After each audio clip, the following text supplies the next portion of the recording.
What up, everyone? So, another Friday episode of the Play Callers. Do not adjust your screens.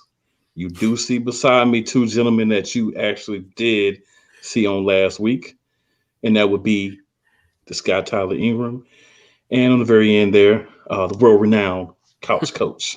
Couch Yeah, coach. yeah. Yeah, man. So, we just here, man, talk a little bit of sports for the week.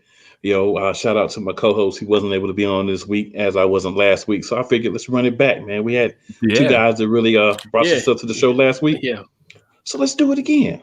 let's run it. yeah. So, we're gonna start off, man, talk a little something I definitely know my co-host doesn't talk a lot about, and that's MLB. So a couple of interesting names for the MLB. One we didn't get to talk about last week because, of course, I wasn't here and he wasn't going to bring up MLB, and that's the National League and American League MVPs. So quick shout out to them, man. Bryce Harper and Shohei Ohtani. Hopefully I said that correctly, man. Yeah. Ohtani was a beast last year. Bryce Harper is one of those guys. He's always on it, man. So did y'all have any thoughts on those two? Yeah, I thought Otani, what he did was just absolutely insane. A lot of people don't talk about it, but this man was, 257 hitter, 46 home runs, 26 doubles, 8 triples, 100 RBIs, 103 runs, 26 stolen bases in 155 games. He also played in the field 23 starts. This is the first time in their career they did this. He was a 9-2 as a starter, as a pitcher, with a 3.1 ERA. But he did play in right field and left field. And the reason they did that is so he could get more at bats. So that's crazy to me. This man also led off and started in the All-Star game this year. Dude's a freak of nature, honestly. It's just hard because it's hard because I've said this so long about Mike Trout is this Angels team, man. What can they do to put this team together? Because they have these these superstars on your team, but you're lacking a lot of position players. Right.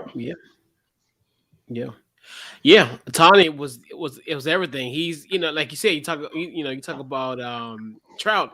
They got two of the best, pretty much, best players as far as two-way players that you can possibly get. And and AL was unanimous. I mean, it's almost like he ran away with it because what he did, and I guess you give Stephen A. Smith some credit to it.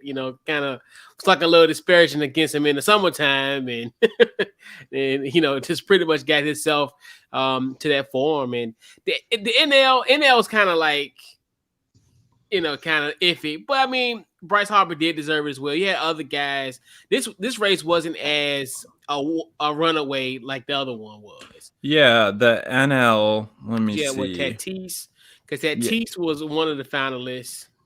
Yeah, it was definitely a lot of doing his thing. Yeah, Tatis was doing his thing. Yeah, and Juan Soto. Yeah, Soto as well. From Nats. Yep, my guy. Yep. As opposed to Vlad, Vlad Jr. was probably the runner-up in the American League, but still, it's that no one was going to pick Vlad Jr. over what Otani did. Right, absolutely not. I wouldn't. Yeah, Otani was incredible. He'll be irresponsible for baseball. Yeah, right, so do no justice for this man right now. Right. Pretty much, man. I mean, you have guys that they play well every year. They're consistent. You're like, okay, this guy will be back. And you have some years where you're like, well, this was my guy coming in. You have someone does what Ohtani does. There's no inexplicable way that you can say anything besides this guy should have been an MVP. So definitely think, at least for the American League, and not arguing with the National League, but definitely for the American League, they got it right. Yeah. And we're not able to say that a lot. So just wanted to, give them some props for that. And, we bash people a lot, right? We bash people out when they don't do things, or we feel like, oh, you should have did this, you should have did that. But this is a situation where they did do the right thing. So, hey, props to them for that. And then also, been doing some research today, man. I had some interesting information. I don't know if you guys have heard about this or not, but we could be headed for a Major League Baseball lockout. Yeah. Yep. And it could start like the next, I think it's like 5 or 6 days. If they don't start to, work on coming to terms. So we may see, some moves get made. We may have a halt, at least for part of the season, for baseball. I'll be honest, of the sports that I watch, baseball is the most difficult for me to sit down and watch a whole game. Funny part about it is, as a kid, I played baseball. My dad was like all into softball and baseball, so I played baseball. It's actually pretty good. But it's just hard for me to sit down, honestly, and just watch an entire game. Now, if there's 2 or 3 games on, I can kind of, rotate between them and watch different games that works out a little better for me. But interesting to see that there may be a stoppage with Major League Baseball, as they were also having some problems, the season before this passed, with everything with the COVID and, some back and forth on the on things with that, man. You guys have any thoughts on that? Not too many thoughts. This has happened before, in which they thought that was going to get postponed. There's been another time that the lockout in the shortened season. I do think they're going to figure it out. I do, and I'm hopeful that there will be a baseball season. Like you, I love watching football and basketball, and this is coming from someone who played baseball all through high school. Like, I played baseball for 4 years in high school as a starting third baseman, but that being said, yeah, it's always difficult, if you have to compare which sports you like. I mean, I love watching UFC fights. That's just who I am. I like watching dudes punch each other in the face.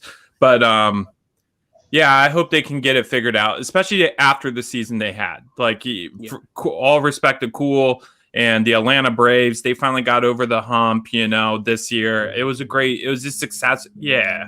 And it was a successful year. And I was stoked for you guys, honestly. I'm a Cubs fan. So, a few years ago when the Cubs won, that was, big baseball year, especially because it was the Cubs and the Indians in the World Series. No one, two lovable loser franchises. Sorry, Guardians. Sorry, Guardians. Guardians. Yeah.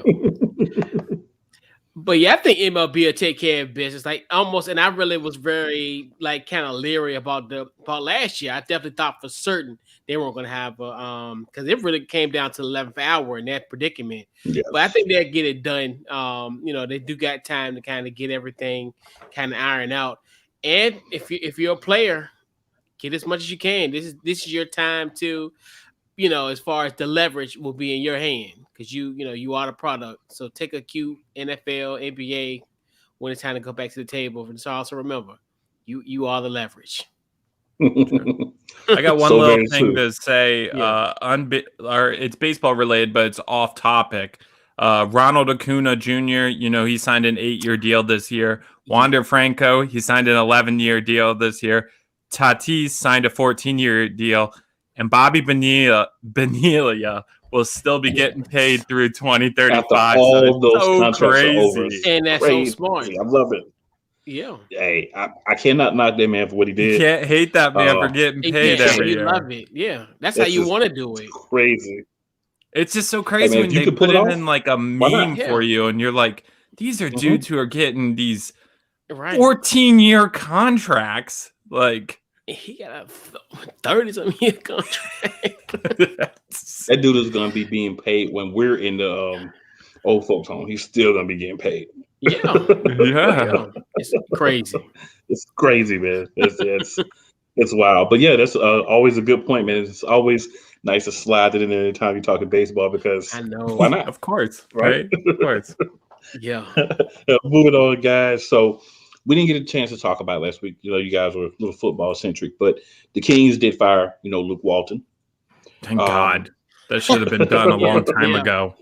Yeah. Why wait? They do have Alvin Gentry, who took over as the interim head coach. If he's not retained throughout the season or even into the offseason, I was doing, reading on it and saw some of the candidates would be Mike Brown, Kenny Atkinson would be 2 people that they may be considering for that job. So Tyler's already started to give us a little bit of how he feels about it, and I don't disagree. But just wanted to get you guys' thoughts, on the Kings. Should they keep Alvin Gentry, and then who do you think would be a good fit, if not one of these guys, to take over that position?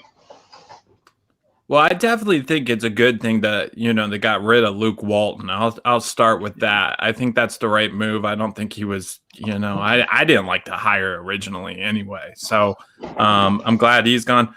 Man, I don't know. Mike Brown, who used to coach the Cavaliers, is that who they're talking about in the LA Lakers? Mm-hmm. Yep.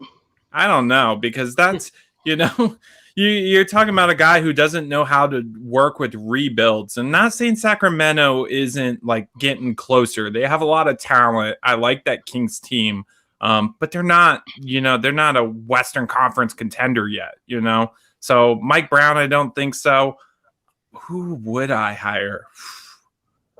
Man, I don't know, because I even give a shout out to Megan Price. Like Becky Hammond would be an option, if you could. I don't know if they're trying to kind of hold on to her so Pop, passes the reins to her in San Antonio. But if that job is available and they want to interview her, that would be certainly a good option for them.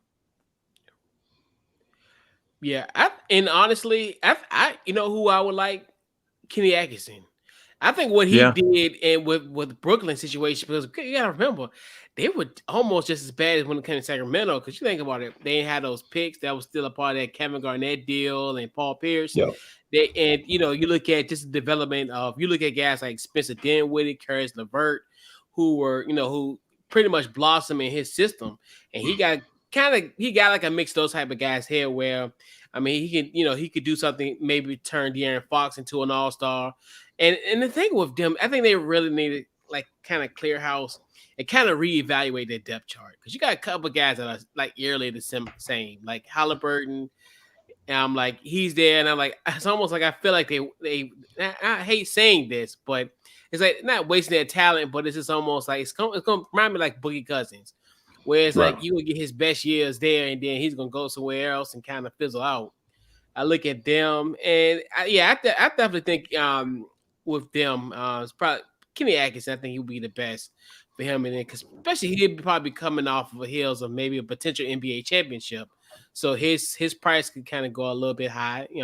We thinking that Golden State is gonna potentially win this. I don't know. You might disagree, cool, but I mean, Hey, right now, how can you? Yeah, right. But that's the thing. I think he would be good for them. They got a lot of young talent, and I definitely think he could be a good coach for them. But Sacramento's rough, bro. Yeah. So I got two names that Megan Price would love if she's watching. You got Becky Hammond too. No, I don't have Becky Hammond because you already took that one. I had three, but you took one. Okay. So one would be Dawn Staley. Oh yeah. I think name, power, respect. Yeah. They're gonna know her. Cachet. She's gonna come in. And another one I don't think anyone but me had said or even thought about. What about a retiring WNBA legend, multiple time Olympian? What about if Sue Bird would have stepped off the court and walk over to the men's side and start coaching? Instant credibility, because my thing is, if you're going to get WNBA ladies and bring them over to the NBA, I think it's something that needs to happen because I love the way that they play and the fundamentals of it and how they would, like you guys were saying, help develop the young players, but also credibility, right? A lot of the NBA players that we have, disrespect to the guys, but a lot of these guys, they were never the man. They were never like a multiple-time all-star. A couple, like Jason Kidd, a couple times he was an all-star, but never like the focal point of their team. So if you bring in a WNBA player that was a really good player, focal point, very instrumental in success for that organization, I think that's something that these guys would listen to. That's something they would respect. And I think that's something that would help jumpstart some of these franchises by bringing in fresh people. Because what we get a lot of times is retreads. And we know with retreads, it's the same thing, right? Sometimes it works, but it's always the same thing. So why not give some fresh blood a try? If it doesn't work, you're in no worse situation than you are now. You had Luke Walton as your coach. Let's say Sue Bird gets the job in the Kings and it doesn't work out, then they could just wait until the expansion happens and the Seattle Supersonics come back, and then she's slotted right in there, right? Right. Love the Supersonics, man. Man, I want to. If they're gonna add two teams, I hope they consider, bringing Seattle back. It's got to be Seattle. You have to bring Seattle back. And bring those late 90s uniforms. Bring those late 90s. The Gary, the glove ones, the deadlift Rimph ones, those ones. The GP, Sean Kemp, deadlift Sean Kemp. Yes. Hershey Hawkins. Yeah. That's tasty. What they know about that? Sam Perkins back when he was there. Oh, yes, sir. Yes, yes, sir. Yeah, I love those, man. So that would be great to see Yo, those back. It would be amazing. I know, right? So kind of breaking news happened a little bit earlier today, but Mhm. Zion Williamson is now cleared for team activities.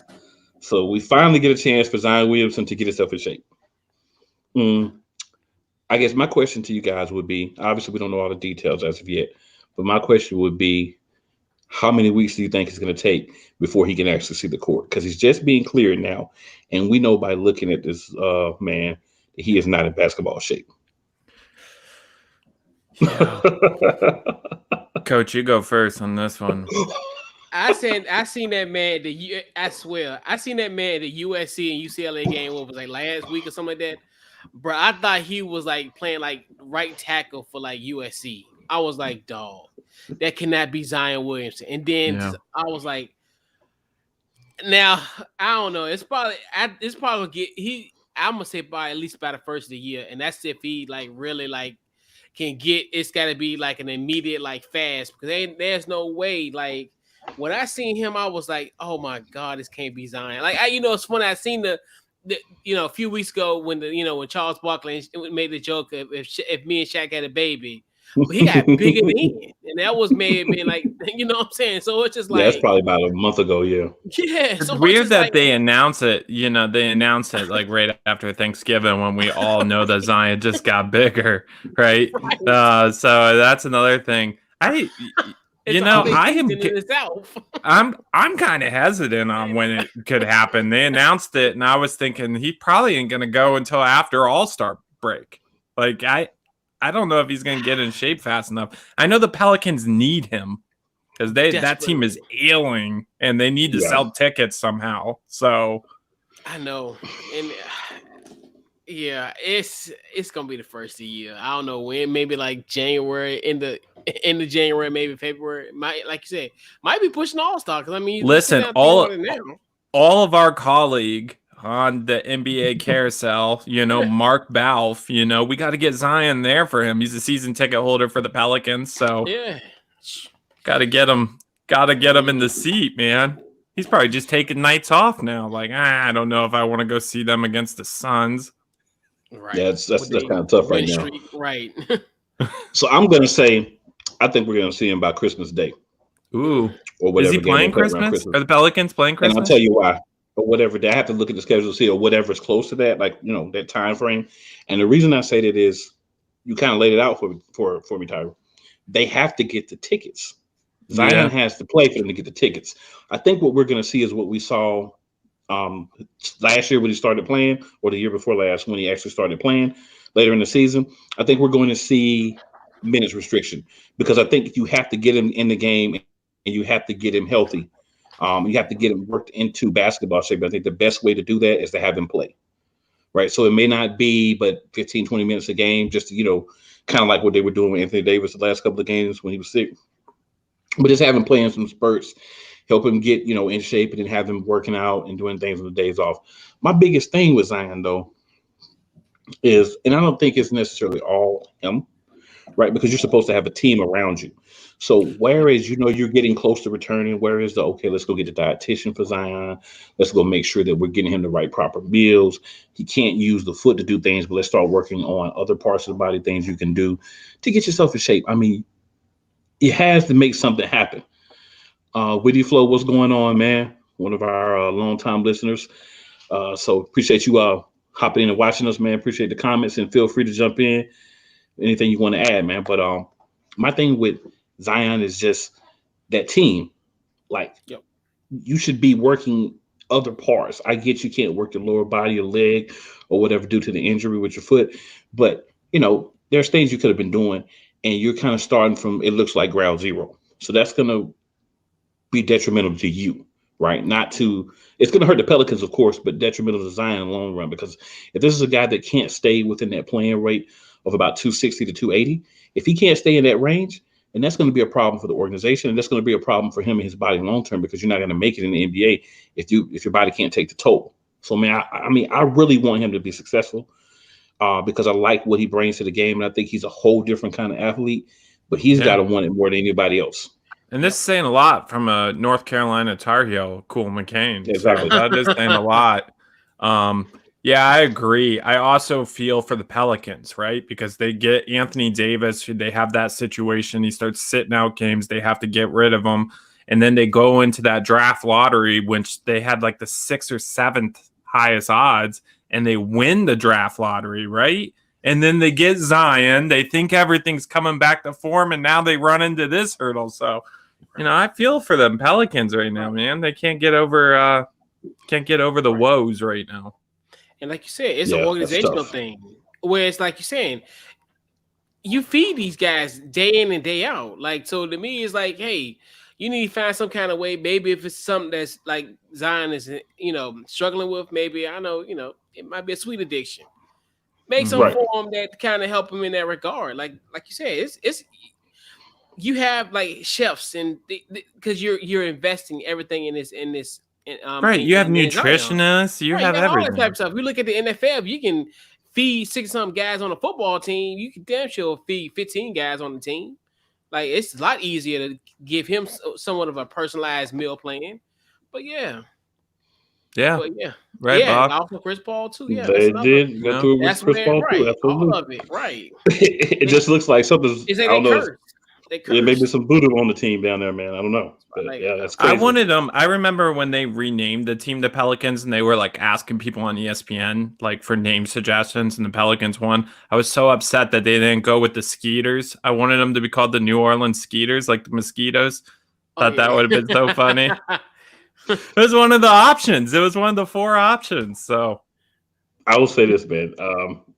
For comedic purposes, I can understand where you're coming from, but to name the team mosquitoes, bro.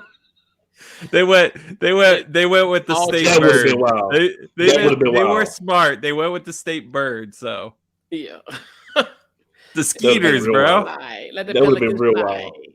real wild. I would have went with it, but hey, I'm just glad that they gave that name up though, so that Charlotte could get that back because that was big for Charlotte. Getting that name back.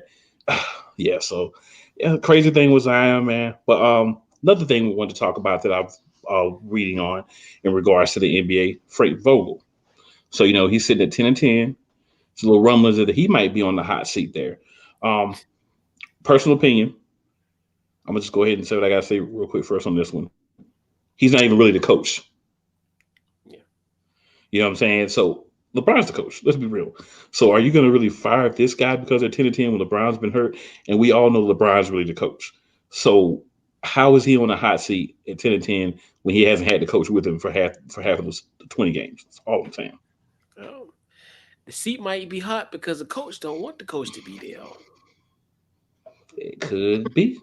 Yeah, and that's what I hate, to be honest. Let's address that elephant in the room, potentially. And I completely agree with you. And the same thing happened when David Blatt got hired in Cleveland and they didn't want him there. Right. But like, they kicked him out for Tyronn Lue so fast, But I'm just saying, like, with this whole situation, like, he doesn't have a team, right? They're going out there in this GM and they're going, we're going to go get Russell Westbrook and we're going to have no shooters and we're going to have LeBron go down with an injury. And now they're like, oh, he's going to be on the hot seat. It's like, okay, I guess if you want Frank Vogel to be the scapegoat, that a lot of these guys are just not playing hard. I'm just being honest. Right. Have you watched the LA Lakers? That team is lethargic for most of the basketball game and then quit in the fourth quarter. Right. And then you essentially get rid of 5 guys for one person in Russ. But they are undefeated in overtime. And today they were talking about rumors of Russell Westbrook going to the Rockets so John Wall can come up to LA and possibly a swap. And I'm like, oh my God. Frank Vogel, get out there. Get out. This is like the Titanic. He better be a woman or a child. Get out that boat right now. So I will say my co-host was not on board with the Westbrook fit from the beginning. Yeah. I'll say updated version of what I was saying at that point. Westbrook's going to do what needs to be done. It's going to take time for him to adapt to his role. Westbrook sometimes makes plays that make you think, why? Why did he do that? But then he'll come right back and make a spectacular play. That's who Westbrook's been. That's who he's always going to be. I do agree with Joseph here saying that coaches are always Yep. scapegoats. It definitely happens. Definitely happens. And then of course, we got um, the obligatory Wizards comment. Yeah. Wizards, thank you for that. And But hey, man, I would have to say simply, you're going to struggle when you put a new team together. If you're only going to get this man 20 games and you put him on the hot seat, Anthony Davis has been injured. LeBron's been injured. Some of the guys on the bench, like Taylor Horton Tucker, some of the pieces, Wayne Ellington, that you brought in to be those complementary pieces, they've been injured. So if you're not going to get this man but 20 games with a lot of injuries already on the team, what was the point in even having him come back this year? Like, not even being funny, but what was the point? Because you have to allow him about a good 20 to 25 games with all his pieces in place so he can go out there and act as the coach on LeBron's behalf, because LeBron's also playing. But you'd never convince me that Frank Vogel was really the coach there. It's LeBron, in my opinion. And, no one's going to make me change that. If LeBron got on this show and said, Frank's the coach, I listen to him, I'd be like, LeBron, you lying. Why you always lying on my show? So that's, just how I feel about that. But I just think Westbrook's going to need some time. I think he's going to play better, but you are going to have to live with the fact that you're going to look at a couple of plays he makes and be like, why did he do that? That's just who he is. Right? He's a risk taker, right? You can maybe quell some of that when LeBron's in the game. If you notice, when he plays with LeBron versus when he doesn't, he's way more efficient with LeBron because LeBron handles some of that responsibility for ball handling, making passes, and setting up the offense. And he pulls back on the trigger more with LeBron. So I think that's a piece that really needs to be there. And then AD's got to play that 5, but he's got to be healthy to play that 5. That was the agreement when they talked about when they brought Westbrook in. LeBron was going to play 4, AD's going to play 5. So if that's what's going to happen, you got to make all those things work and see how all that works before you really say, I'm getting rid of Frank Vogel or I'm blowing up the team. That's just my opinion. Right. Yeah. We'll see that in May and That's June. a good point. Yeah, it's a good point. Yeah, and I hope that he comes to play in May and June when it really counts. Yep. Absolutely. Absolutely. Yep. But yeah, so it's a lot of intrigue there, a lot of things going on in LA. I think if they play better, it all goes away. We'll go ahead and throw Joseph's comment up here in regards to LeBron. It's one of those things. I think you see it works well. That's great. You see it doesn't work well. All of a sudden, LeBron's a scapegoat. And I'm not a LeBron lover by any means, but you have to acknowledge the fact that everywhere he's went has seen a lot of success and been better when he was there than he was before he got there and after he left. Oh, you know for what I'm saying? sure. So I have to give him that. Yeah. Yeah, and players are better around LeBron when LeBron's there. I don't disagree with that. Yeah. Like I said, not a LeBron lover at all, but you got to give respect where respect's due. You can't act like he doesn't have an effect on the team. He doesn't make it better. I'm a Chicago Bulls fan. I'm not a LeBron lover by any means. I'm a Bulls guy too. I think it's my karma. I always think about LeBron as our karma. I think now we like Craig Elo. And, that's how I feel. You're right. With Craig Elo. Not Craig Elo. On that, man, I'm done. We're done with basketball on the Craig Elo comment. We're going to retire basketball for the day on the Craig Elo comment. But kudos to you for the Craig Elo, but we got to move on now. We can't stay there. We can't linger any longer. So the new rankings are out. They came out early last week. And basically, some shifting, some switch ups due to some different things that were happening. So we're going to talk a little bit about that. We'll start off first with, the rankings, right? We'll just start at 1 and go to 10. Actually, we'll start at 10 and go to 1. We'll do it like they do on the show. So at number 10, we have Oklahoma. They're 10-1. We have number 9, Baylor, 9-2. Number 8, Mississippi, 10-2. Number 7, Oklahoma State, they're 10-1. Then we get into the top 6. So Michigan's number 6. Ironically, they're going to be playing another team that we're going to talk about in a minute.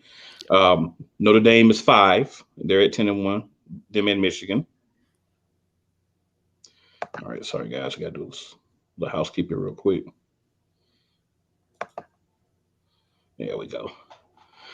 All right, and so we didn't have Cincinnati at 4. So they've slid into that top 4. Alabama's now at 3, 10-1. Ohio State's jumped them. They're number 2, 10-1. And then Georgia's still number 1, 11-0. Interesting thing to me, Oregon, with that second loss, dropped from in the top 4 all the way down to 11. Mm. Michigan State, with their loss to Ohio State, dropped all the way down to 12. So I feel like if you go from 7 to 12, losing to the team that's now number 2, I'm starting to see something that I notice here, and that is the top teams, the top 2, 3 teams, 4, maybe 4 teams. The guys that they have playing that are playing kind of well, they seem to get a rankings boost before they play the other team. So they've positioned it where Ohio State or Michigan is going to be in the top 4 after they play, right? So if Michigan beats Ohio State, which I haven't seen happen in so long, I don't even think it will. But if they were to, for the sake of argument, they would still slide in probably a 4. They're going to be in that top 4 if they win this game. And that's pretty much the only real difficult game Michigan has left. You look at Notre Dame, they're knocking on the door, independent, but they play a lot of ACC schools. So a lot of cupcake wins for them this year because the ACC is not good.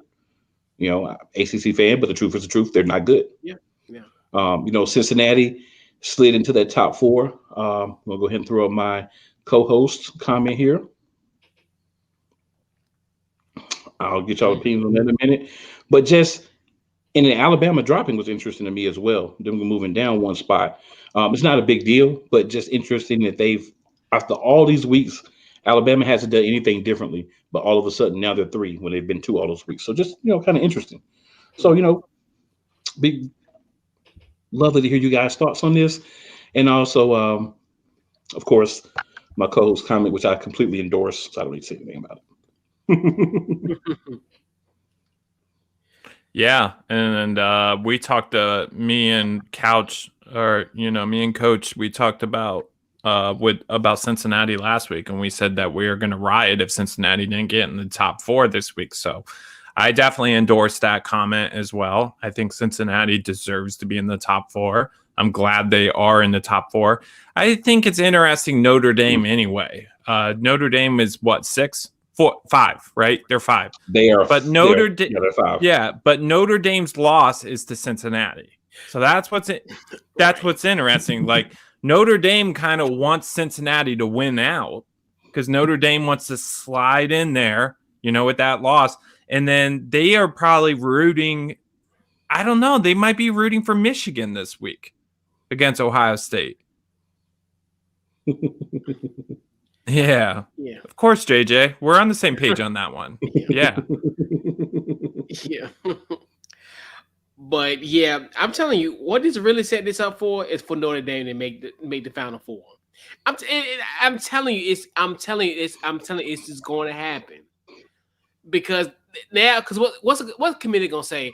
Oh well, we gotta put Notre Dame in because they beat their only loss was to Cincinnati, and Cincinnati's there. But then y'all, this is the first time that y'all actually put them in the top 4, and now you're gonna make a case for Notre Dame off the strength of Cincinnati, who y'all have always said, well, their strength of schedule, they haven't played anybody. They went to Notre Dame and beat them, and now they only ahead of them in 1 spot. And Notre Dame ain't played nobody either.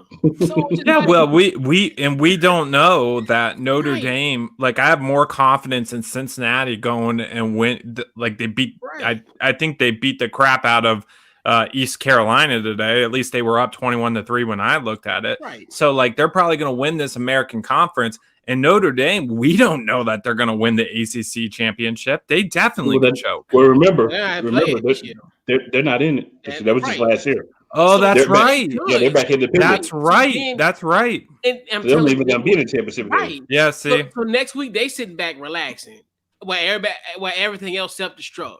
Because we thinking next week, the collision course, Georgia and Alabama. We know if Alabama loses 2 games, they're out. Shout out to Nick Saban, who said, who kind of gave us a little preview of kind of how he wanted the committee to look at his team on next Saturday if they lose at Georgia this week. So it's like, next week? And I like, and if we had 8 teams, none of this is really an issue. Right. Yeah, right. Because now it's really 8 teams. Like, it's almost to a point, 2 teams. You'll never,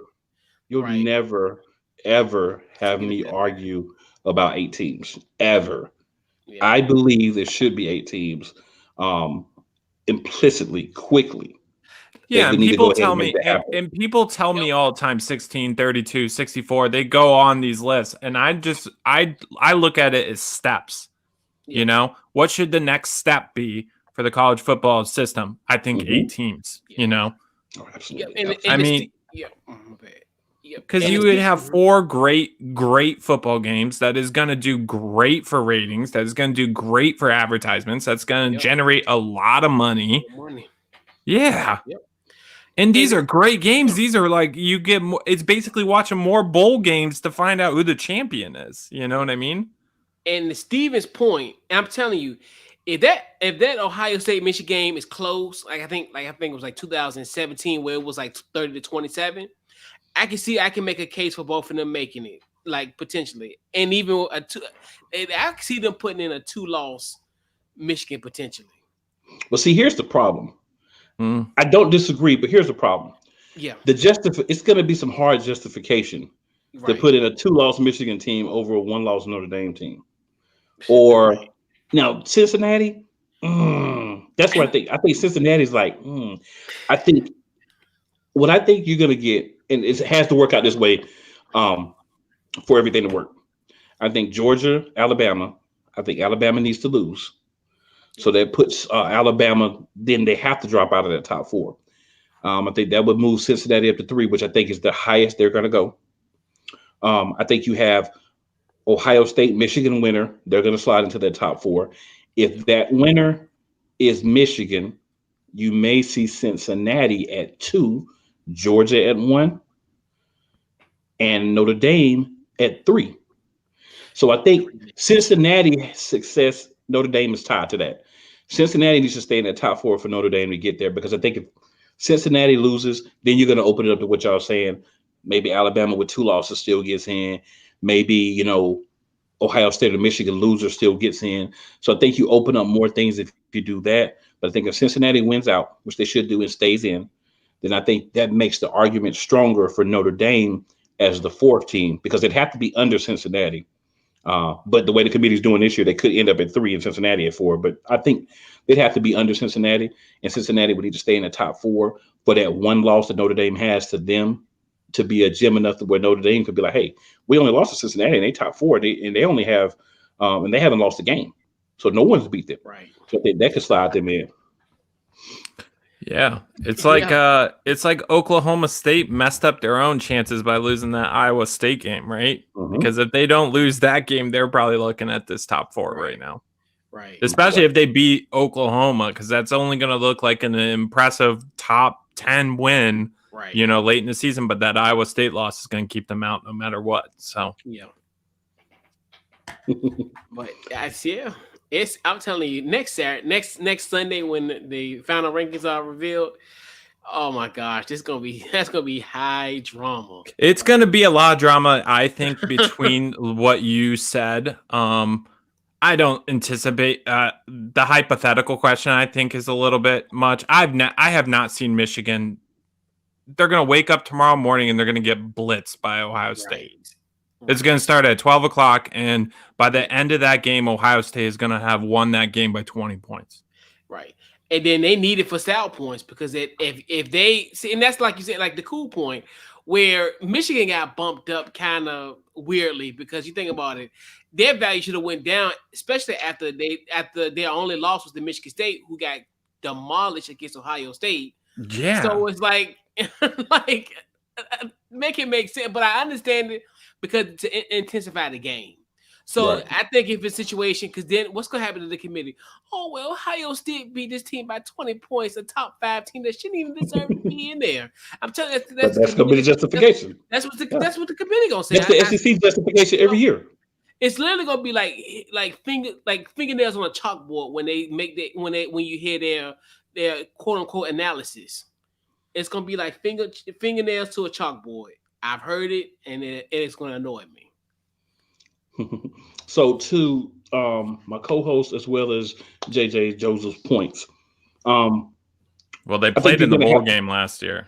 Yeah, I think you're going to have to end up moving Cincy out of 4, just because I think of what's going to happen. I really don't think they get to 2 unless my scenario happens. But at the same time, if you move them to 3 or 2, it doesn't really matter, right? Because it's the same game. So I think they'll move them to 3. Depending if everything rolls a certain way, they may move them to 2.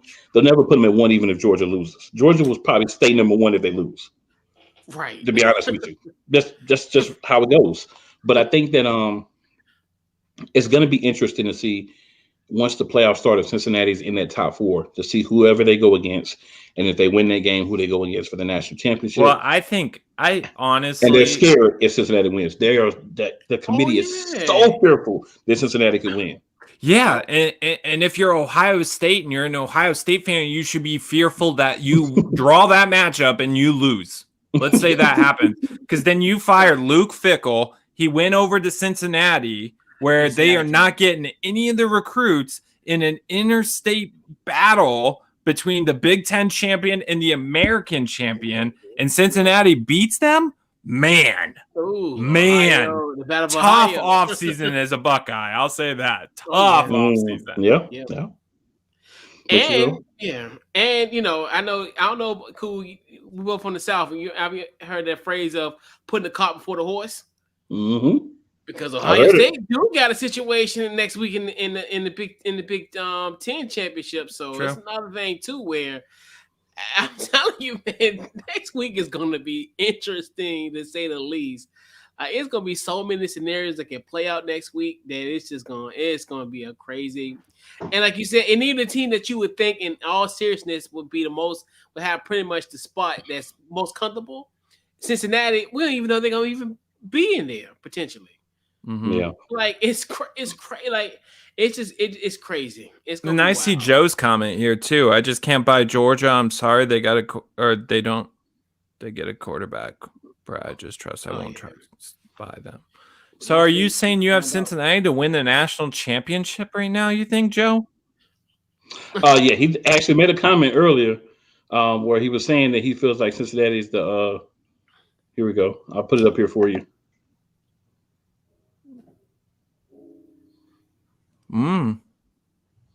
Okay. Yeah, I respect it. I think he takes a high opinion of that. That's the Peach Bowl. I think they deserve it. I mean, I'll just be honest. I agree too with Box, and it's not a reach at all. I just think it's Georgia's year personally. Yeah. But if I'm wrong, I'm wrong, and good for Cincinnati. I really do hope Cincinnati makes the Final Four, though. Yeah, Georgia's had a lot of years where they've gotten like really close to sniffing things, and then a bad, just disastrous loss that's kind of blew it. So there's a lot on the line for them against Alabama as well, just to be 100% honest, because we know that mantra that we've seen, that stigma, I guess I should say, around Georgia. Georgia, you get in the big game, they blow it. So this is an opportunity to go play against Alabama, spank them, and show people who you are. But you got to do it. And this is the year, if you're going to beat Alabama, this is the year you want to try to get that done in. Yes. Right. Let it be the year that the Atlanta Braves win the World Series and get over the NLCS hump. You know? Right. If you're a Georgia Bulldog fan, that's what you believe. You don't believe in that no more. If you're a Georgia Bulldog fan, you go, we're going to figure it out. We're going to win the national championship this year because the Atlanta Braves just won the World Series. I will say this. I, as well as my co-host, know a lot of Georgia Bulldogs fans. I used to live in Atlanta area. He lives there now. If those ones that, even if they don't really like the Braves, they're on the bandwagon now. If Georgia turns around and wins the college football playoff, they're going to be insufferable fans, right? You're going to be blocking them. You're going to be blocking them on social media for like the next month. Trust me. I have a friend who is born in Georgia. He lives down here now, but he graduated at Georgia Tech, so people give him so much crap all the time. He's like, I can't help where I went to college.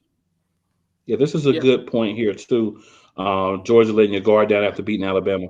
So that's something as well. But I think they got to get up for Alabama. They got to give it a go. Yeah, big time. They have to. And then, of course, you got to get JJ his props or, his second here to talk about, Cincinnati, because we know it's Cincinnati bound. No, but I'm rooting for him. him. Joe, I'm rooting for him. for him. Out of all the teams left, they are who I am rooting for. Yeah.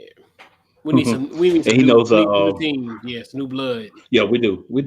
Yeah. And then of course Joseph was talking about what his friends, that's a Georgia fan, how she'd be insane. Oh, they would all be, Joseph. It's not just her, they all would be.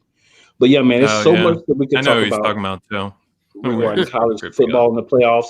But really, real quick, if you want to make the extra games, just take 2 of these worthless bowls and turn them into games for the national championship. And they can start it earlier, because you think about it, there's a gap between December 4th games until I think we playing this year New Year's Eve. Yeah, I mean, you have those games. You got like a 3-week time period, and you got like 70 unknown bowl games. You could take a couple of those, whichever one's going to pay the most money, of course, and turn them into 2 more semifinal games. It's not that hard. Right. Logistically, you could make it happen. It's not hard. It's not difficult. Co-host states Ohio State is the top team right now. Their offense could challenge Georgia's defense. Yeah. That is a reasonable thing. I just want to see Ohio State get by Michigan and win the Big Ten first. Once we see that, then I'm going to get more on who I feel like is going to really win. Because right now I feel like we're in a place where we're seeing guys drop. Once you start to see guys drop, then it is what it is. Yep. So that's just what it is. Joe's made a comment about the bowls are for teams who normally wouldn't get to play. Well, you know what, man? All they got to do is schedule one game against a powerhouse, and they'll get the same amount of money. It's not that big. It's not that big of a deal to lose a couple of these 70 bowl games. And just like what they're doing now, like you look at like the Rose Bowl, like that's a part of it. Like some of these bowls, and they interchange, so you can have a deal with those. If the San Diego Credit Union wants to belly up on some money, hey, Chick-fil-A want to get in there and get some money. You know what I'm saying? Correct. Like right. If these, trust me, there's a price for everything. This is America. Absolutely. But yeah, man, so much more, but we got to move on. A couple more things we want to talk about here. We've got to talk about these Thanksgiving Day games. We have got to talk about them. So all I'm going to say on the early game, I'll let y'all have it after that. Lions, there's a reason why you are really a bad team. And you played against a team that you should have beat. Yes. But you Detroit Lions it. And that's all I can really say. I know normally, Thanksgiving we do a double helping of food. These fools did a double helping of timeouts. I was like, oh my God. Like, why did you do that, Dan Campbell? Like, they had that game. They literally had that game in their hands, and they did not take advantage of that. Like I said, that's the reason why they 9-1. For a reason. This is crazy. It's so crazy to me to this day that the Detroit Lions got rid of Jim Caldwell, and then they hired Matt Patricia, and then they got Dan Campbell now. Like, Jim Caldwell was right there for him. I believe he was 33-30 as a coach for the Detroit Lions, even so he had a winning record. Like, come on, man. Limit your expectations. Like, what do you want? Like, he takes you to the playoffs and you guys get rid of him? Like, come on, bro. Make it make sense. Make it make sense. Yeah, that's the Aaron game. That's when you gotta get yourself ready, get yourself prepared. And I'm with you, Joe, by the way. Yeah. It's the mystique of it. Yeah, the tradition. You're not sitting there getting excited to watch the Lions game unless they're playing your team. You're not excited, but it's one of those days like Thanksgiving. One of those 2 division games, yeah. We work in sports. We talk sports, so we might as well watch it, but it's not like, you know what I'm saying? I don't wake up in the morning like, the Lions are playing. Oh, yeah, it's not even a game that I brag about. People are at like, who are the Packers playing this week? I'm usually like, oh, we're playing the Kitty Cats. We're playing the Lions, like it's not a game I'm telling everyone like, oh, we got Detroit this week, guys. You better wake up. Detroit. Detroit football. Yes. That's terrible. Now on to a little bit more of an interesting game. The Raiders and the Cowboys. I'm gonna let y'all talk about it first. Just one question I want to ask you guys to answer while you're talking, and that's what's wrong with Zeke? What's going on with Zeke, bro? What's wrong with them not running the football anymore? Right? They ran it 30 times, I believe, in this game or 20 times, 20-something times for 60-some yards. This team used to run it 133 yards a game a few weeks ago. So they're getting it. I remember. So they're getting away. Right, they're getting away from running the football, which is costing a lot of losses for the Cowboys because they're better when they run the football. You of course know, cool. Philly wasn't running the football for a while this season, and then when they started running the football, what happened? I don't understand. I don't understand what the Cowboys are doing, but something I know about is Mike McCarthy. Mike McCarthy was my head coach for a very long time, and this man gets away from this, gets away from running the football. He has done this in Green Bay so many years that when it happened, and now they're kind of spiraling. The Cowboys, they're starting to look like a team that's going to make the playoffs barely and then get bounced in the first round. Just saying, that's the way they look like to me right now. Yeah. They better figure it out, man. Philly might catch them. Philly might catch them. It's a three-way race. Cool. It's three-way race. Oh yeah, that's right. Washington. I just want to remind you, Couch Coach, you said we were going to win but 5 games. I just want to remind you. Hey. I do. I definitely do. I'm sorry, man. You good. Right. But it's a 3-team race. It is. Shoot, don't count out the football team because we still got 2 games we got to play against them as well. Right, we all got division games coming. But I will say, you can count the Giants. Oh yeah, they're done. You can count them out. Yeah, I counted them out in the preseason when they were calling the cops. Like, come on, man. Yeah. Oh, Whitty, man. Couch Coach Whitty's a football team fan too, so he with you. Yeah. No, that's right. Yeah. Okay. Yeah. It's getting there. It's getting there. Hey, JJ cut them out, y'all. JJ, a Baltimore Raven fan, so he ain't gonna give you no love on them Washington football team. Hey, make sure Lamar go to the bathroom at the right time on Sunday night. But man, I tell you, it's old a race. Like everybody, we them boys, they thought, we're gonna run away with this division. Not so fast, my friend. Yeah, it's looking a little like a 3-way race potentially. Looking a little questionable with all that. And I said that earlier. I was actually on Snowman Show this morning. I was talking about it, and I say, look at the pattern of the Cowboys. Every year they start off strong, and they go down. The Raiders is the same way. They start off strong, they go down. So when you know that that's the history of a team, when you get on the bandwagon too early, all I ever said all year was, right now the Cowboys look good. Right now the Cowboys look strong. Right now the Cowboys are the best team in the division. Notice I always say right now. That's because I know that time is coming, that stretch where the Cowboys are not going to play as good as they are anticipated to play. Yep. And on top of that, like Tyler said, they have Mike McCarthy. Right. So when Mike McCarthy is the guy calling the plays or at the top of the food chain, there's always going to be issues with the run game, button heads, right? So you look at those things and you say, all right, the Cowboys on paper, the Cowboys should destroy the NFC East. Right. But grateful for Couch Coach, the game is not played on paper. It's played on the field where you have to actually do things. You have to actually call plays. Yeah, you got to play call. You have to put the right personnel in. You have to actually fill holes in your team and not just continue to draft strengths. Why do you have 3 number 1 wide receivers? How is that going to help you when you don't have a strong line or cornerbacks? Right. Yeah, it's on Kellen Moore. It's on Mike McCarthy. It's on everybody there.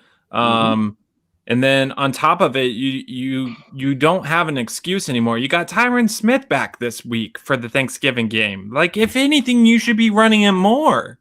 Right. Like, Diggs, like with Diggs, I noticed one thing with Diggs. Diggs, he'll get big plays, right? But he'll get burned as well. So if you can get him out there, you can get him in the right situations. If he can jump the route, he might get you a time or 2. But what's 1 interception versus getting burnt 3 or 4 times? Well, right? Anthony, and this is going to be an issue for them in the playoffs. This happened to my Packers last year. When you have a weakness on your team. And if it's in your secondary, really good quarterbacks are going to expose that. You know what I mean? And I'm not saying Derek Carr is a really good quarterback, but what I'm saying is if Dallas makes it to the playoffs, just like Tom Brady picked on Kevin King all day long in that NFC Championship game because he didn't want to throw it Jair's way, teams are going to do the exact same thing to Dallas. They're going to pick on Anthony Brown. Yep. And I'll take those chances. Me too. Every day and 2 times on Sunday. Yeah. When people used to tell me the Cowboys are going to beat the Packers in the playoffs, I was like, I don't see how. Don't see how, bro. Just don't. You guys are 1-8 in the past 9. Don't see it. Don't see it. Hey, it's all good. When they flex out these week before Christmas matchup, you'll figure out. Now that would be very interesting. Yes, that'd be very interesting. I'm looking forward to that. Could happen. Yeah, it could happen. Yeah. We probably gonna be. I think we're gonna be prime time on the 18th that Saturday. I think we're gonna be prime time. Oh, that would be nice. You guys play on the 18th? Well, it was really it was the 19th. That it's Sunday. The 19th, yeah, that Sunday. But I think we might be one because it might be a very important game just based on how things are going in the division. If we could beat the Giants and the Jets the next 2 weeks, and the football team can take care of their business, then it should be an interesting game. That'll be an interesting week in general because you two will be going against each other, and then me and this dude Joe in this chat right here will be going against each other in Baltimore, Green Bay, and the Ravens. So. True. Now, Joseph said Dallas defense is built like Baltimore's. If they don't get up and you let their defense tee off, they will fail. If they can't get to the QB, those defenses get shredded. So I think the difference is Baltimore's learned how to scheme for what they have. Baltimore don't have a pass rush. Right, but they scheme for what they have. Yeah, Micah Parsons at least can rush the quarterback, though. What does Baltimore have? They don't rush nobody. So my thing is, I was going to throw my co-host comment up there, but my thing is, like, when I look at it, man, I just simply see it this way, man. There's a lot of teams that have opportunities, right? Seeding, getting in, not getting in. Everybody's really got a chance, especially in the NFC. The AFC, there are some divisions that are kind of, this team's got it right now. There's some divisions like the West where everything's a little condensed. But I think when you look at it, what you really see is there's a lot of teams that are going to be vying for positions. Every game is going to be important this last few weeks. That's going to make this very exciting. You know what I'm saying? We're going to get a lot of real solid football at the end of the year. Yeah. We're going to have a couple of teams that are tanking, and I hope Miami's one of them. But we're going to get a lot of teams that are playing good football. And that's going to be good to see. And that's going to make what we do fun because we're going to have a lot to talk about. So very excited about, that aspect of things. We also got a third game. The Bills versus the Saints. Not really much to talk about from that game except for the Bills, like the Bills team we thought they were. Yeah, White did leave for the year. Yeah. White tore his ACL. And then but the Bills looked like who we thought they were. Allen had a couple of bad interceptions, but they were really fluky plays to be honest. But other than that, man, the Bills looked pretty dominant, and New Orleans looked like a Trevor Siemian quarterback team. Yeah. And hey, it looks like that playoff position could be headed east, potentially to one of us. So hey, come on. Right, the Saints one played domino out the way. The Saints played as if everything runs through Alvin Kamara, and when he doesn't play in a football game, they're not winning football games. Oh yeah, that's right. And then Ingram was out as well too. Yeah, and then Mark Ingram was out too. So without either one of those guys, they didn't have a shot, in my opinion, from the get-go. Yeah, they didn't. As soon as I saw Kamara was out, and then you, like you said, Mark Ingram was doubtful all day, and then he got rolled out. So it's like, what are they doing, man? I know, right? Well, I can tell you from experience, if a player's doubtful all day, he's not going to play. DeAndre Hopkins has been killing me in fantasy. Yeah, That's what happens every week. But yeah, so not a lot to talk about from that game. It is what it is. We didn't see the best of New Orleans. We definitely saw a pretty solid defense, but they just broke down from the offense not really doing much, and there's nothing you can really do about that. We've all been there. Thankfully, I'm not there anymore, but we've all been there. I was there earlier this season. Yeah. So we'll move on, guys, to the our picks of the week, and I'm going to start naming this as picks sure to go wrong because Yeah, because nobody's wrong a safe. lot. Yeah, Because nobody's safe. No one. Pretty much. So we'll start off with the Pittsburgh Steelers versus the Cincinnati Bengals. Bengals. You going Bengals Yeah. on that one? Yeah, going I'm Bengals. going to you go got, Tyler? Pittsburgh. I'm going to go Pittsburgh. I'm gonna break the tide. I'm going Bengals as well. Steelers just don't have a lot offensively. Roethlisberger's getting exposed more and more every week. That he just really doesn't have a lot left. So I think the Bengals are going to be able to get a win here. Panthers versus the Dolphins. Panthers. Yeah, I'm going to say Panthers too on that one. Yeah, we sweep at that one. Definitely Panthers. And in the comments, co-hosts as well as Witty both picked the Bengals. Joe rolled with the Steelers on that one. Joe rolled with the Steelers, yeah. So my game of the week, the Eagles and the Giants. I think we know who I'm picking. Yeah, and that's an easy one to me too. I definitely got the Eagles in that one. I don't that Giants team. It's an emotional game. Michael Strahan gets his jersey retired, but Eagles fail. Hey, as long as you're picking the Eagles, it's all gravy. It's all it's all love, brother. You know. And Joseph, nobody left you out, sir.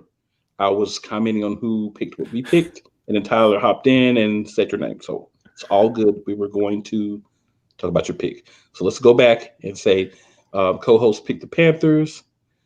Joseph picked the Dolphins. Oh. Witty picked I'm gonna say the Panthers since he said go Cam. You gotta watch out for Freddie Kitchens in that offense. Danny Downs gonna look like Baker on Sunday. Yeah. And then everybody picked the Eagles. So if you can look, how can you look worse? Oh, we're gonna put Freddie Kitchens out there, bro. It's gonna look worse. Yeah, it's gonna light up. It's gonna be funny to see whoever their offensive coordinator is supposed to be. But at the end of the day, man, if he's playing with the same pieces, it doesn't really matter. So next we got the Titans and the Patriots. I'm gonna go Titans. I low key want to go with the Patriots. They're at home, but that don't matter because the Patriots have only won twice at home this year. Yet they've won almost every game, I believe, on the road this year. Right, they're road warriors. I'm going with the Titans because they lost so bad and it was embarrassing last week, and I just think they're going to rebound somehow. I'm going to pick the Titans. Yeah, but I do think the Patriots are a playoff team, and I do think the Patriots are going to be a scary out for somebody. But I'm picking the Titans for this one. Yeah, we got a sweep in the chat. Joseph, Box, and Witty Flow all picking. Joseph and Box are picking the Patriots. Witty Flow is picking the Titans. Okay. Who you got, Couch Coach? I got the Patriots. Yes, they home. Okay, because I know you were saying I might pick them. But, it's a tough one. It's a tough one. Yeah, Patriots. Yeah. This is one of the more difficult ones for the week. We got the Falcons and the Jaguars. Definitely going to Falcons. Matt Ryan, you better have a bounce back game.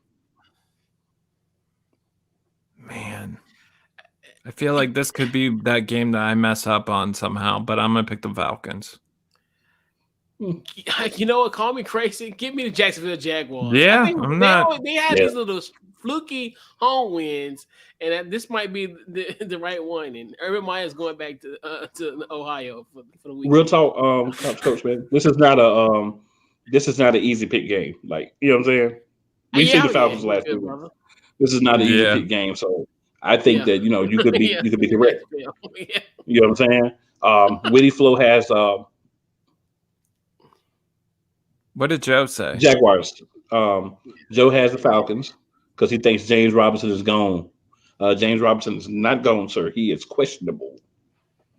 So he may or may not play. We don't know yet. But even if he doesn't play, they got Carlos Hyde. They got a good tight end and Dan Arnold. They do have some decent wide receivers, so they can still win that game,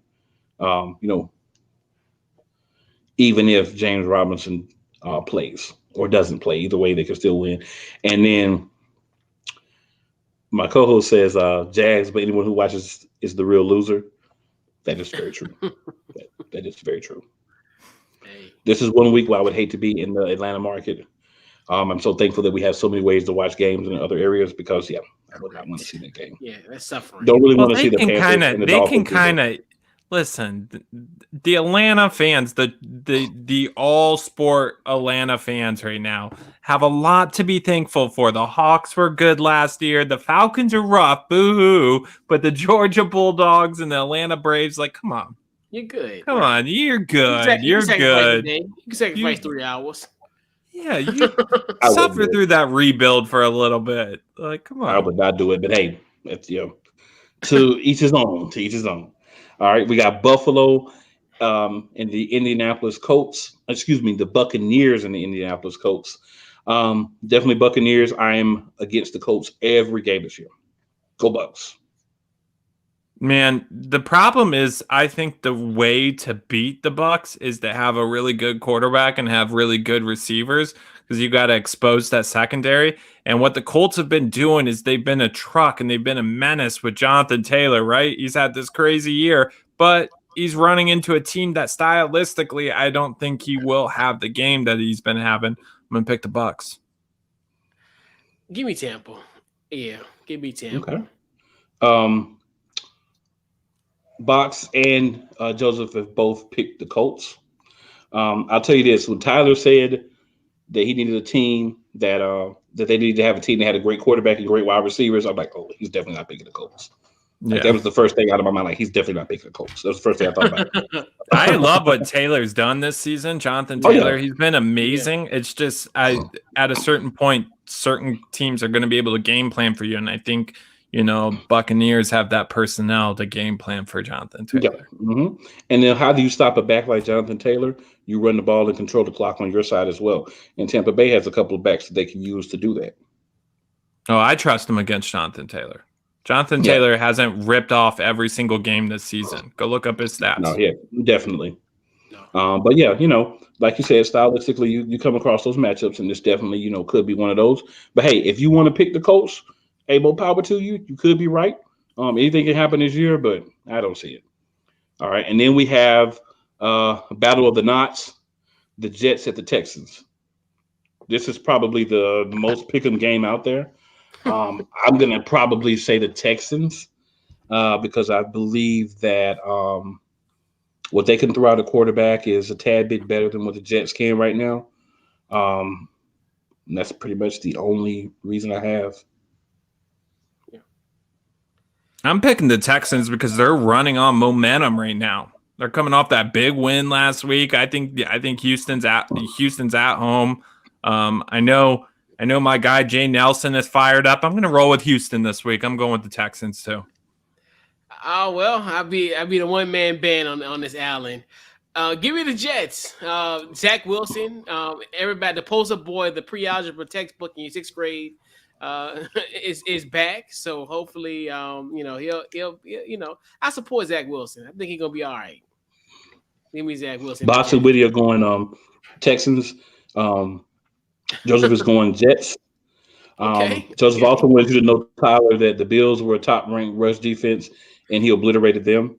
But I don't think he's really following what you said about the stylistic. It may not be that they're ranked high, but the way that they play defense and the fact that they're going to be able to have the time to game plan for him, they're going to be able to take away the things that he's shown that he likes to do once we're this far into the season. So I get what you're saying. Yeah, I mean, you can look at good run defenses, and if it stylistically worked, or the Bucks could win that game, and Joe could feel crazy that he even said all that. So we don't know. We don't know until they play. Oh, Joseph in capital letters said he picked the Jets too. I thought I said that he picked the Jets. Maybe he typed that before I said it, but yeah. Yes. Yeah. All right. And then we're going to move ahead to the next pick. So we are going to have the Chargers and the Broncos. I'm gonna think about this one for a minute. Let y'all go ahead. I'm going Chargers. Give me Denver. For some odd reason, Los Angeles they're so inconsistent. Like they got one good game and then they kind of fold, and then I think this is another one, and it's in Denver too. Give me the Broncos. I'm gonna have to go with your couch coach. I was actually thinking the same thing. It's just The Broncos haven't played good in a while. I think at some point you got to have a good game and put it together. You're at home. You're against a division rival. You know, you got embarrassed by the Eagles a couple of weeks ago. You didn't play well last week. So at some point, like right, you know, you gotta at least get a win. So I think this may be the week that they can eke one out. So I'm gonna pick that as my upset pick. And then Joseph and Box both went Chargers. Boss also said Tampa is playing like they are waiting to flip the switch. So yeah, well, hopefully they flip it soon. And now we're going to get to the game of the week for my co-host, and that's going to be the Vikings at the 49ers. Difficult one here, tricky. Could really be like a pick'em game. I'm going to say San Francisco's got to get on the winning ways soon. This is a good momentum game. They started last week with the Jaguars, which definitely was an easier game for them. But I think this is a week that they can make it happen. I'm going to pick the 49ers, especially since it's at home. Okay. Give me the Vikings. I think they kind of got themselves together now. I can see that too. Like I said, I think it's a pick 'em, so I can definitely see that. Yeah, it's definitely I'm gonna pick the 49ers. I just don't like the Vikings. I'm just gonna keep it real. So hey, trust me, you know. I can respect that. I never respect that. Joseph and Box both went Niners. Whitty was a little late, but he jumped on the Chargers as well for the last game. So we'll rock with that. All right. Then we have the Rams and the Packers. We know who one of the guests here is going to be picking. Pretty obvious. What about you, Couch Coach? Yeah, give me the Packers. I think this will be a bounce back game for them, and kind of one of those things where it's like they need to show something in this type of matchup. I'll say this. For me, mm-hmm. I have never been a fan of Matt Stafford. I don't believe he's a guy that can take a team deep. He's starting to come up against some difficulties out there. Things are not coming so easily. I don't believe in him long term. I think he can have great games when everything's going well. I don't even believe the Rams are going to make the playoffs this year. And I think it starts the downhill slide this week with the Packers winning. Okay. But Tyler, if you want to make it official, you can say it. Yeah.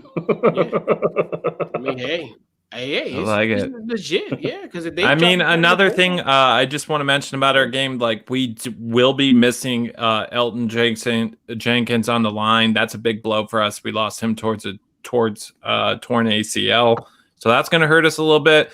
But a little fact to know is that Matt LaFleur, since coaching the Green Bay Packers, has never lost back-to-back weeks. There we go. All right, so Joseph picks the Packers, boxes the Packers. Witty Flo picked the Vikings in the last game. John Venable says the Niners are currently number 7 in the NFC. You are, and the Vikings are currently number 6 in the NFC. So the other side of that coin. And then Joseph agrees with my comments. Appreciate that, Joseph. It's always nice to get a little co-star here and there. So we'll hop on over to the next game. Just a few left, and we're almost done, guys. So we have the Browns and the Ravens. I'm going to go ahead and slide in. I'm going to say Ravens. Don't need to play games with this one. The Ravens should win this game. Yeah, I'll take my Beltway brethren, the Baltimore Ravens. Yeah, I'm going to pick Baltimore too. So a clean sweep on our end. Waiting for the comments for the guys to hop on. But while they're doing that, we'll go ahead and slide to the next one.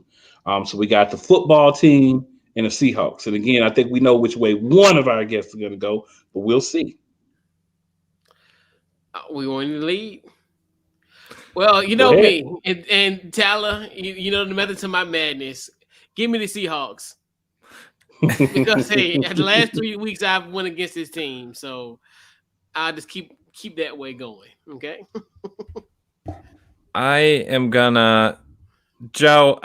I'm gonna talk to you after this because I've just been looking it up because I'm like, maybe he was right. Maybe that Tampa don't have a good rush defense. They're only giving up like 78 yards a game, and And Jonathan Taylor ran for 66 yards and 70 yards against the Titans, who are currently ranked the 24th rush defense. So I don't really understand. But anyways, I am going to pick Washington this week. I just don't trust Seattle at all. And then for the Ravens game, of course, Joseph picked the Ravens. I think we saw that come. We saw that coming. Box also picked the Ravens. Joseph is picking Seattle for this week. Whitty's picking the Washington football team. I'm going to actually say the Washington football team, and my co-host is saying the Washington football team as well. And I'll tell you why. I have on my fantasy squad, unfortunately, the quarterback for the Seattle Seahawks, Russell Wilson. So people will say, oh, he was out for a couple of weeks before he was injured. Let me tell you something. He was not playing well before he got injured. He has not been playing well since he got back from injury. I don't know what's going on with him this year, but he's not the Russell that we're used to seeing. And it's not the finger, because the finger happened after a few games.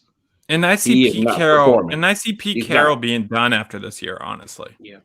He may be, but I'm gonna tell you this: the Seattle Seahawks team that we're used to seeing, that I expected to see, I think a lot of people expected to see, they're not there. DK Metcalf is over here fighting players, can't keep his mind right.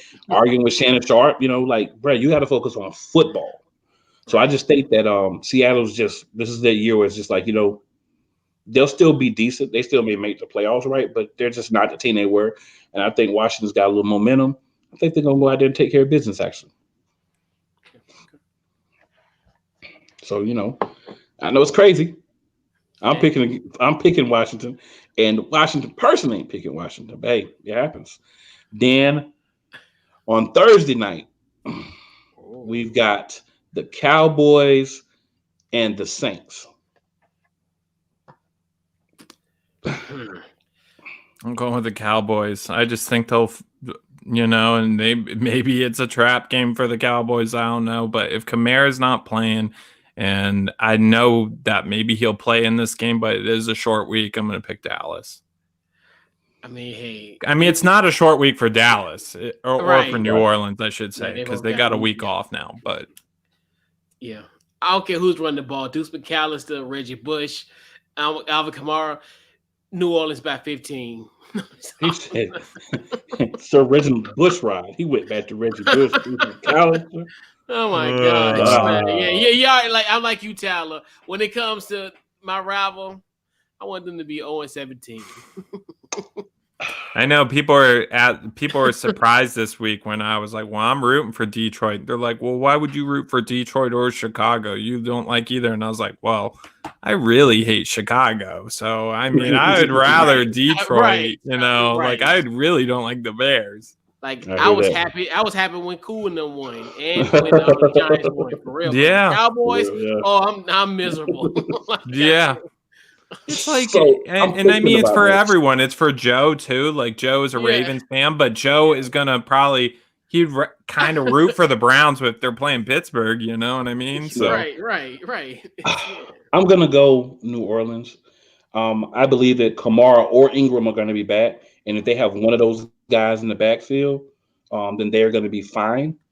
As far as doing what they need to do to be able to beat Dallas, because Dallas has shown a propensity to get to that point where they don't want to run the ball as much. And New Orleans is not a team, and we played them. New Orleans is not a team that you're going to go out and dominate, right? You can get some runs off, but to do so, you have to be truly committed to the run. And I don't believe Dallas is going to do that. And like I said, I believe that they're going to have at least one of the backs back, if not both. If they have both, definitely New Orleans, but at least one of them, I think New Orleans is going to be able to do it. Joseph is picking Dallas. Box says New Orleans, and this is upset pick of the week. I have a couple, because, hey, somebody's going to do it. But, I think this is a very telling week for the NFL. Me and my co-host are going to talk next week when he's back on about some of the scenarios, starting to see the shape up of the playoff picture. It'll be a little clearer after this week, and not necessarily who's in, but kind of who still has the ability to get there and who's kind of falling down. So we're going to be right there at that by next week, so we're going to be entering that point where it's kind of posturing. We got these 3 or 4 teams that can still get in. The rest of y'all, you might as well just stop because you're not going to be able to make it anyway. They won't, of course, but you know what I'm saying. And then positioning who's first, second, third, fourth, who's going to win the East, things like that. So it's going to be exciting going down the stretch here. Everybody that's hung out with us, appreciate it. We're going to definitely, be talking a little bit more NBA. We're starting to slide into a little bit deeper into that moving forward, man. But I appreciate you guys, Tyler and Couch Coach, for doing double duty with us the last 2 weeks, hanging out with us on Friday nights, man. And, everybody that's in the comments, everybody that sees the replay, man, greatly appreciate y'all. We do this for y'all. It's fun. We just try to have a good time. We're about 20 minutes over, but I don't worry about that. So, everybody, man, enjoy the rest of your Thanksgiving weekend. Watch some football, college basketball, NBA is back on tonight, man. A lot going on. So just enjoy yourselves. Appreciate y'all. And Tyler and Couch Coach, man, y'all go ahead with your shout outs and where we can find you. Yeah. Shout out to Joe and Box and everyone who was talking in the chat during this show. You guys can catch me on Monday nights on the NBA Carousel hosted by Megan Price, on the Sip Off as well, hosted by her on Thursdays. You can catch me. I believe we're going to switch the gauntlet from Tuesday nights to Saturday nights. So I'll keep you guys updated on that. But I believe we're switching to Saturday nights for that. And you guys can catch me on the NFL Carousel on Thursday nights as well, hosted by Eric Wilson. Yeah, absolutely. Facebook, once again, appreciate you for having me on. Definitely appreciate Absolutely. it. Yeah. Absolutely. Facebook, Twitter, Instagram on the Couch Coach Live. Just follow me on there. You see, I'm on content that we have as well there. Also Monday nights I'm on the NBA Carousel covering the Clippers, and then also Thursday night on the NFL Carousel covering the Washington football team. All right, guys, and again, shout out to everybody. Enjoy your weekend. Yeah. PlayCallers out. Peace, y'all. All right.